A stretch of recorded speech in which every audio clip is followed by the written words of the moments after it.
Hello everyone, welcome to all of you. Beta, today we are going to start a new topic, complex number.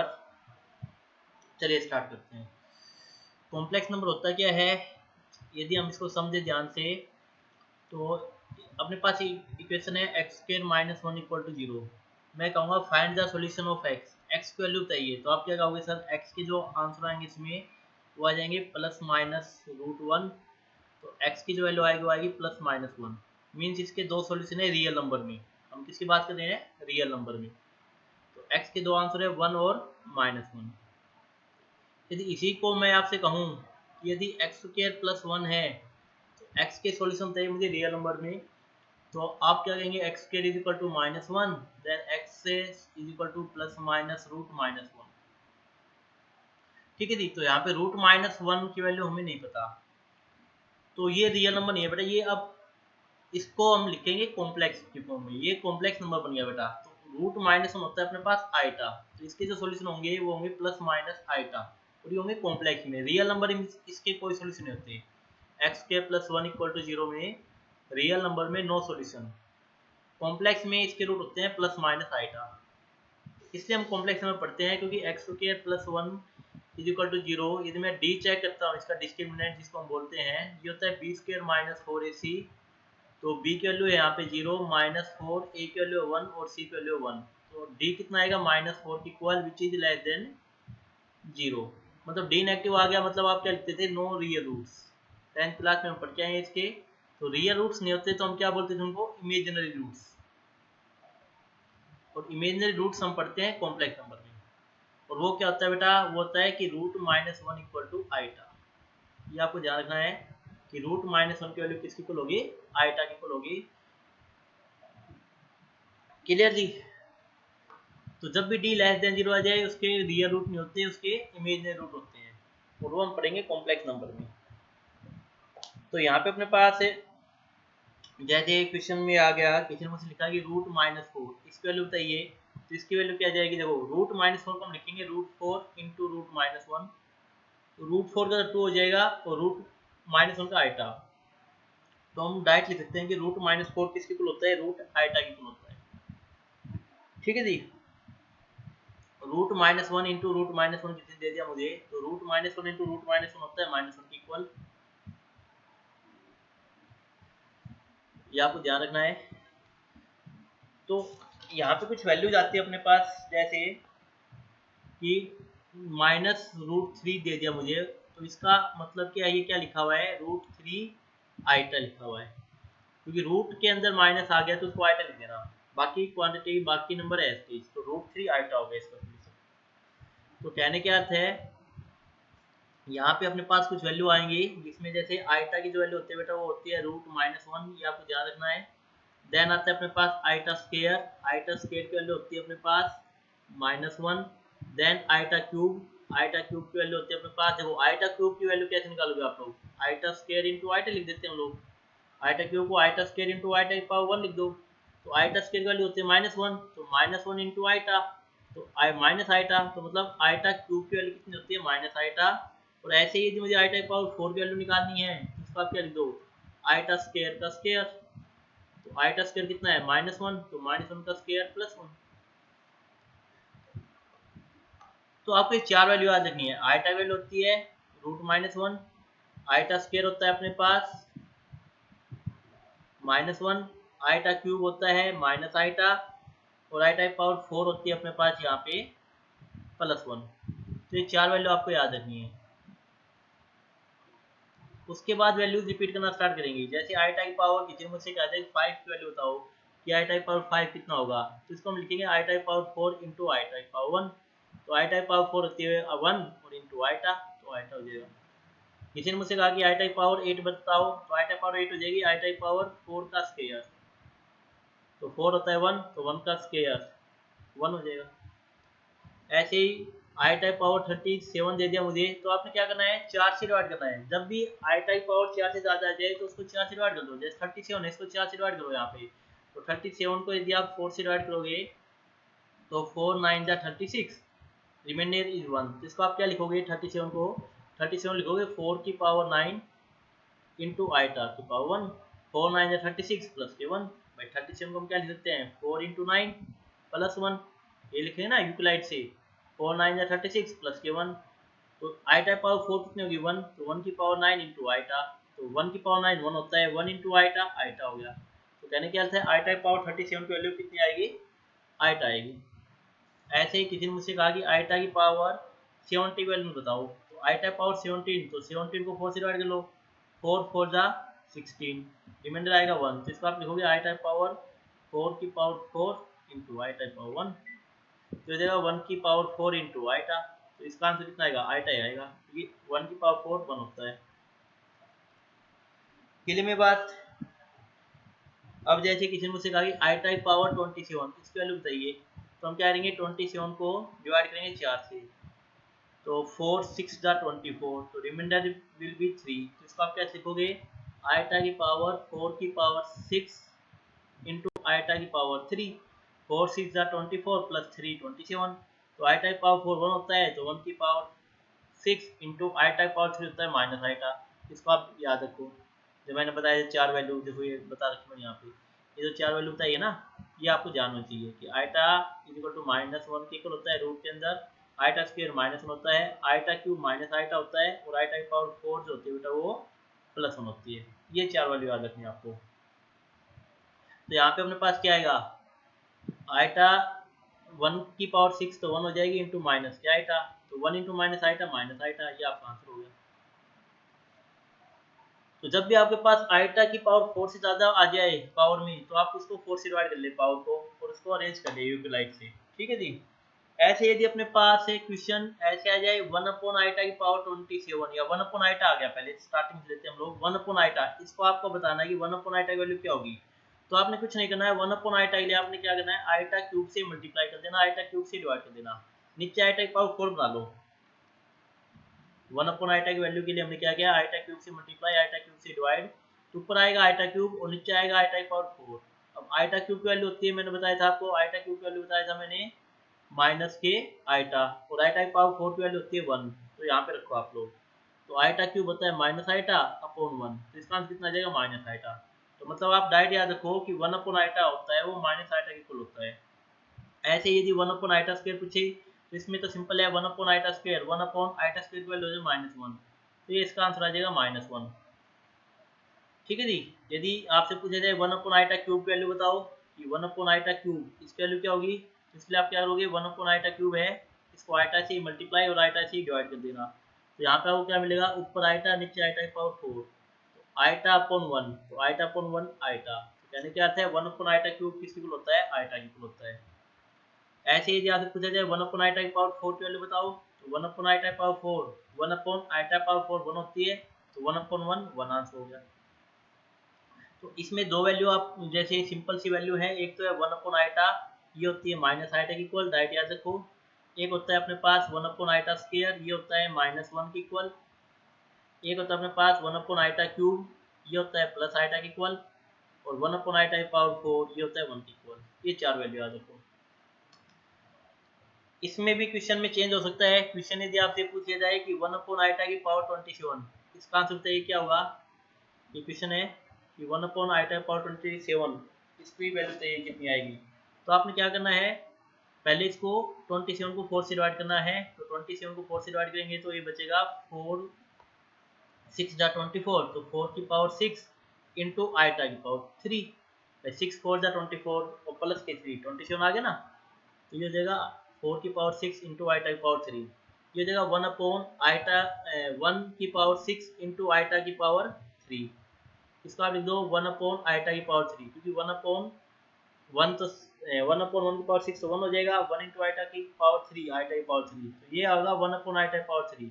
अब आपको direct याद है 1 upon iota power 3 iota होता है, तो direct iota लिख दो। यदि याद नहीं है तो आइटा से मल्टीप्लाई कर दो और आइटा से डिवाइड कर दो, नीचे आइटा की पावर 4 बनेगा, जो 1 होता है ऊपर आइटा आ जाएगा। ये आपका आंसर होगा,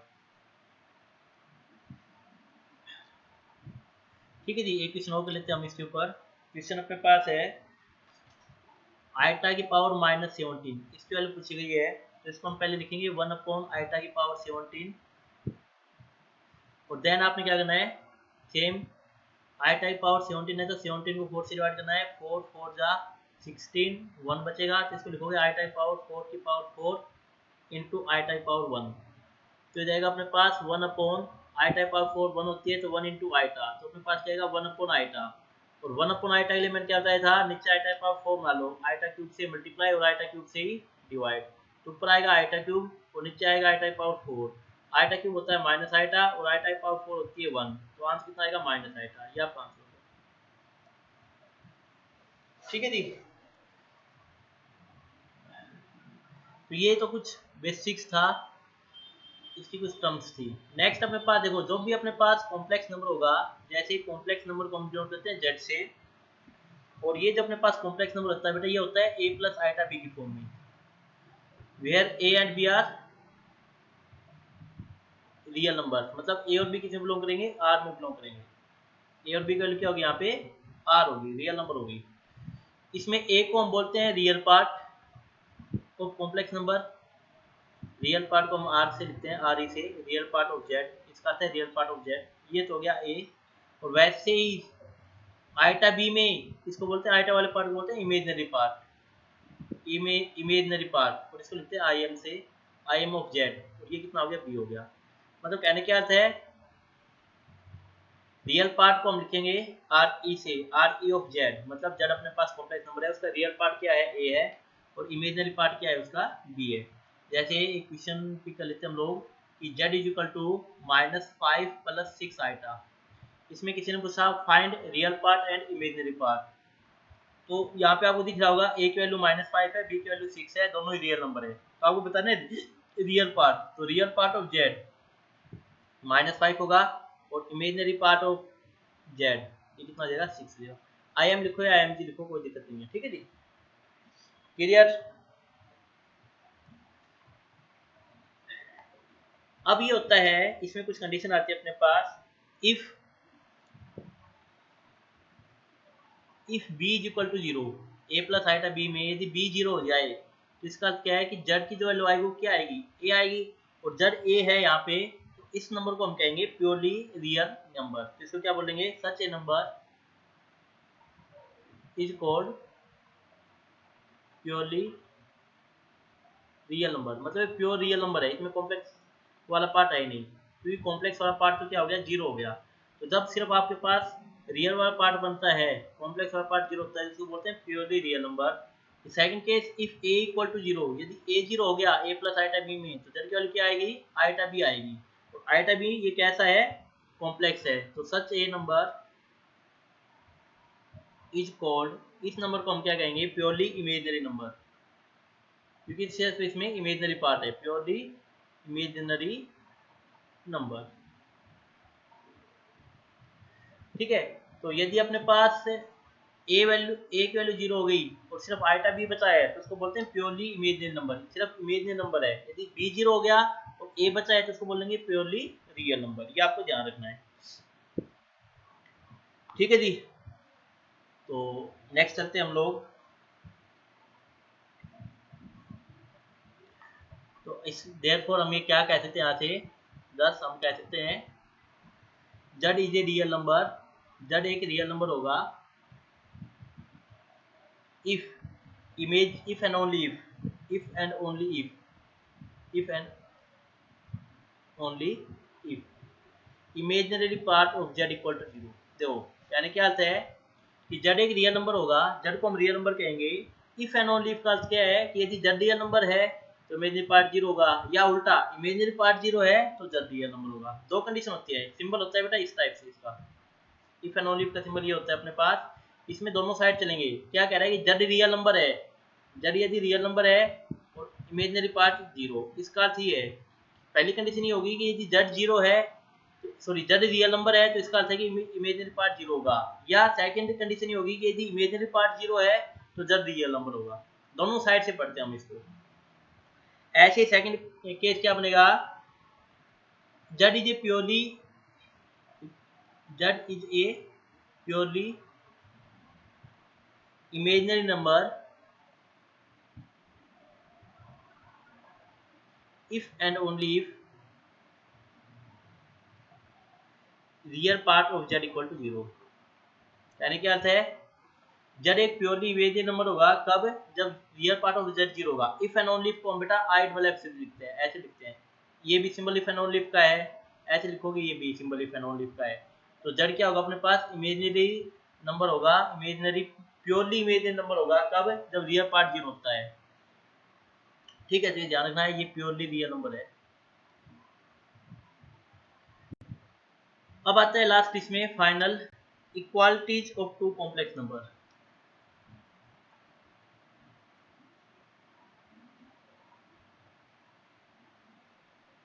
इक्वालिटीज ऑफ कॉम्प्लेक्स नंबर,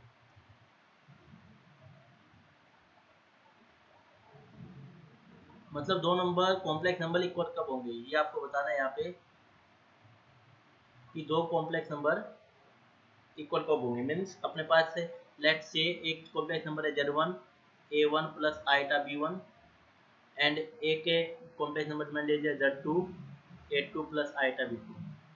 ये अपने पास दो कॉम्प्लेक्स नंबर है, वी हैव टू टेल कि हमें बताना है कि दोनों इक्वल कब होंगे। ठीक है जी, तो z1 देन आप क्या लिखोगे कि z1 equal to z2, z1 और z2 इक्वल होंगे इफ कब, जब a1 a2 की इक्वल होगा एंड b1 b2 की इक्वल होगा।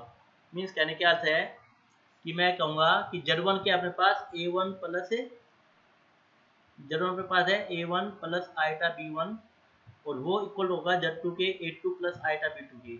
वो कब इक्वल होगा, जब a1 a2 इक्वल हो और b1 b2 इक्वल हो, तभी हम क्या कहेंगे कि दो कॉम्प्लेक्स नंबर हैं वो इक्वल है, अदरवाइज इक्वल नहीं है। यहाँ पे देखो a1 क्या है रियल पार्ट, b1 क्या है इमेजिनरी पार्ट z1 में, ऐसे ही a2 क्या है रियल पार्ट और b2 क्या है इमेजिनरी पार्ट। तो 10 आप क्या लिखोगे, thus z1 equal to z2 कि दो कॉम्प्लेक्स नंबर इक्वल होंगे इफ एंड ओनली इफ कब, यदि real part of z1 equal to real part of z2, यदि रियल पार्ट ऑफ z1 और real part of z2 equal हैं and और क्या इक्वल होंगे, imaginary part of z1 equal to imaginary part of z2 और imaginary part भी equal होंगे। ये यदि कंडीशन फॉलो होगी तो ये हम क्या कहेंगे कि z1 और z2 इक्वल हैं। तो इसमें भी देखो ये जो सिंबल है किसका है, इफ एंड ओनली इफ का है, बताया था मैंने आपको। z1 और z2 इक्वल हैं तो इसका अर्थ क्या है कि रियल पार्ट ऑफ z1 और रियल पार्ट ऑफ z2 वो भी इक्वल होंगे। और सेकंड कंडीशन क्या होगी यहाँ पे कि इमेजिनरी पार्ट ऑफ z1 और imaginary part of z2 equal होंगे, ये कंडीशन हो जाएगी। या हम ऐसे कह सकते हैं इसमें इफ एंड ओनली इफ है तो सेकंड केस ये बनेगा क्या कि यदि रियल पार्ट ऑफ z1 और real part of z2 equal है और इमेजिनरी पार्ट ऑफ z1 और imaginary part of z2 equal है, तो इसका अर्थ क्या है कि वो कॉम्प्लेक्स नंबर ही इक्वल है। ऐसे भी पढ़ सकते हैं हम लोग। तो इसमें दो कंडीशन बनती है, if and only if, sufficient और नेसेसरी। ठीक है जी, तो ये बेटा बेसिक था कॉम्प्लेक्स नंबर का, आप इसको ध्यान से पढ़िएगा कंप्लीट को। ये आइटा की चार वैल्यू जो बताई थी मैंने आपको, ये जरूर ध्यान रखिएगा कि आइटा जो होता है वो अपने पास है -√1 होता है बेटा, आइटा स्क्वायर माइनस अपने पास 1 होता है, आइटा क्यूब माइनस आइटा और आइटा की पावर 4 1 होता है। ये चार वैल्यू तो आपको याद रखनी है।